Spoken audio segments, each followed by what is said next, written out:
Most of the time when you're drawing anything, it all starts off with a sphere.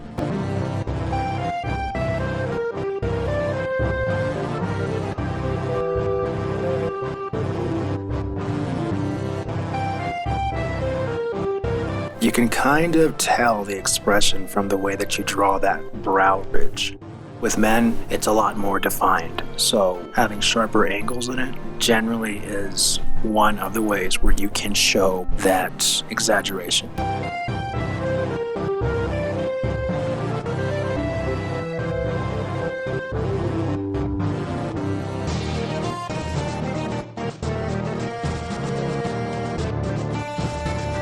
Whenever it's a cartoon character or an animated figure, exaggeration plays a great part in what it is that you're trying to do. In this case, the expression that I was going for was almost one of skepticism.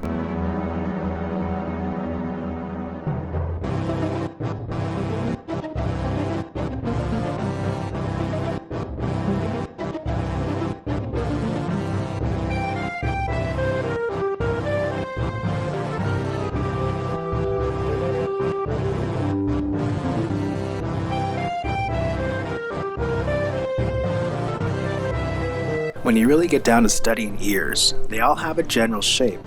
There's an outer curve and it branches as it gets closer to the inside of that first arc. If you can generalize its shape, you can pretty much draw it almost in any position.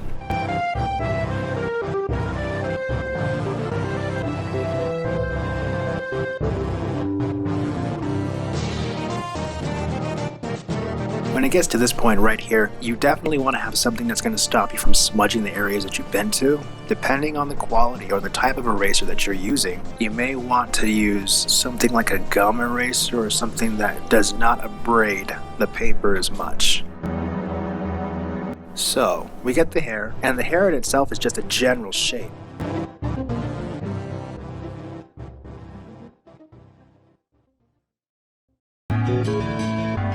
So as we continue forward, the hair is going to have a really simplistic design, a foreground and a background.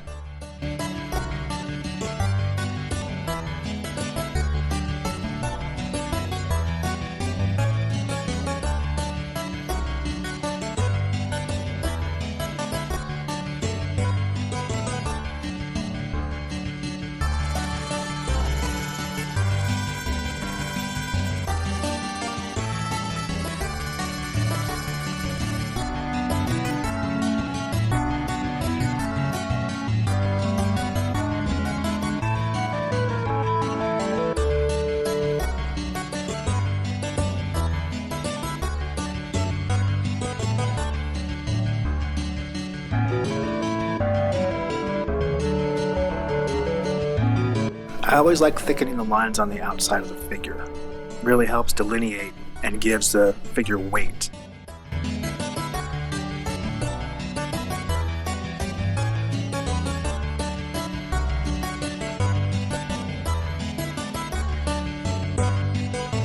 If it's something like a non-blended figure where you're just doing like the pencil sketches of something like a figure, then generally you don't really want to include too many gradients in it. Every area that is sketched out in more or less one solid tone is going to be completely black when it comes to being inked. Especially when you're animating, that makes it really easy to go ahead and try to concentrate on the movement and the expression versus the artistic quality of something. If we wanted to, we could make several different planes of depth, with the hair being completely different as it gets really close and slowly gradually fading out, or slowly gradually getting darker towards the back.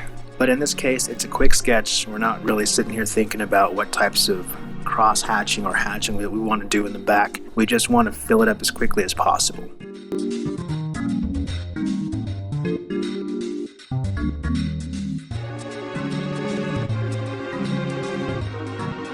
And as you're blocking in lines, you're making all of these decisions that aren't made ahead of time. It's very organic. Sometimes when you're looking at the composition, there's always a balance that you have to strive for. There are areas where I'm adding angles, areas where I'm taking away angles, areas where I'm kind of shaping as I go along. So the drawing is always evolving.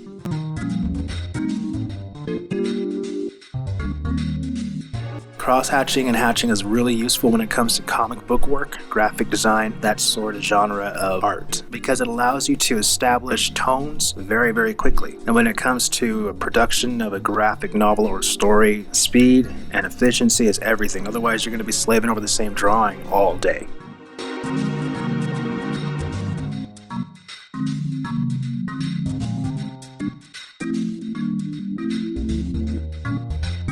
So right now we're just going ahead and thickening the lines underneath the chin to give it some more weight. We're going back over some of the lightened pencil marks because I want to maintain that dark look and match it up with the rest of the hair.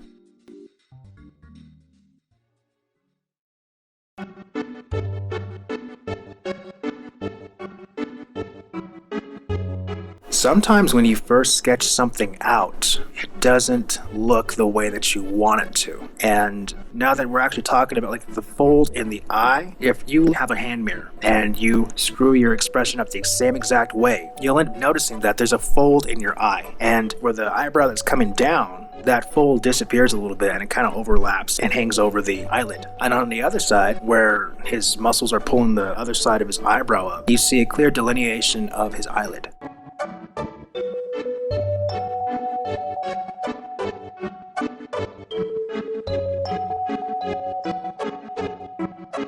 Now here we're just cleaning it up a little bit, trying to get rid of all these stray marks.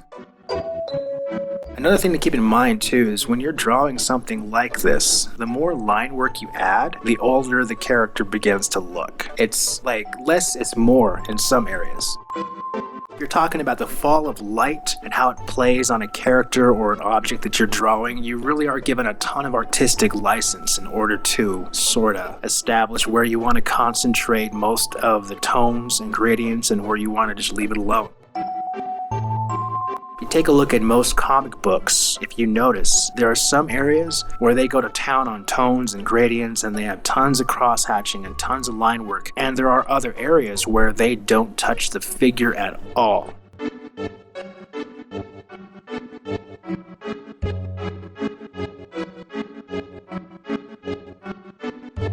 Good case in point, you almost never see nose shadows. If you don't do it right, it's going to look terrible. So being able to implement a shadow from the nose is something that's really hard. Making the nose look three-dimensional as well as it's coming out of the face is something that can backfire. And I already don't like the nostrils the way that I drew them.